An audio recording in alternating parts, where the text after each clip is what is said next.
বন্ধুরা, আজকে আমি বানাচ্ছি দুপুরে রান্না ইলিশ মাছের বেগুন দিয়ে কালো জিরা দিয়ে পাতলা ঝোল করব। তো ইলিশ মাছের মধ্যে নুন হলুদ দিয়ে মাখতেছি।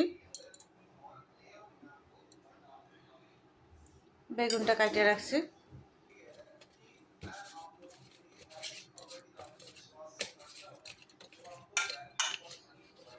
নুন হলুদ মাখা হয়ে গেছে, এখন কড়াইয়ের মধ্যে তেল দেবো।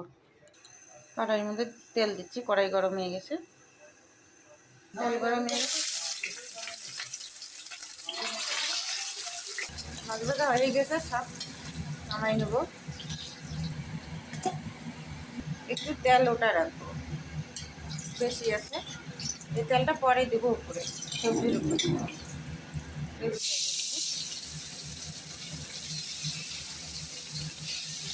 বেগুন ভাজা ওটা নামাই নিছি। এখন দেবো তেলের মধ্যে কালো জিরা আর কয়েকটা কাঁচা লঙ্কা,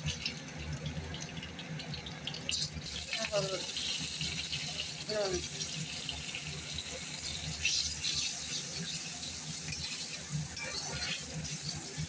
দেবো বেগুন, নাস্তা দেবো।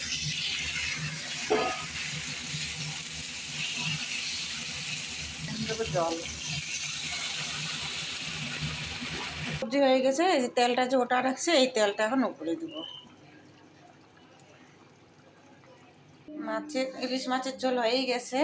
একটা কথা বলি, আমি এত কিছু রান্না আমি তো পারতাম না। আমার ম্যাডামের মাই আমাকে শেখাচ্ছে রান্না। এই ইলিশ মাছের ভাপা, ইলিশ মাছের কালো জিরা দিয়ে ঝোল, এত কিছু তো আমি পারতাম না। আমার ম্যাডামের মাই আমাকে শেখাচ্ছে। Bye bye. ইলিশ মাছের ঝোল কেমন লাগলো লাইক করো, ফলো করো। Bye bye.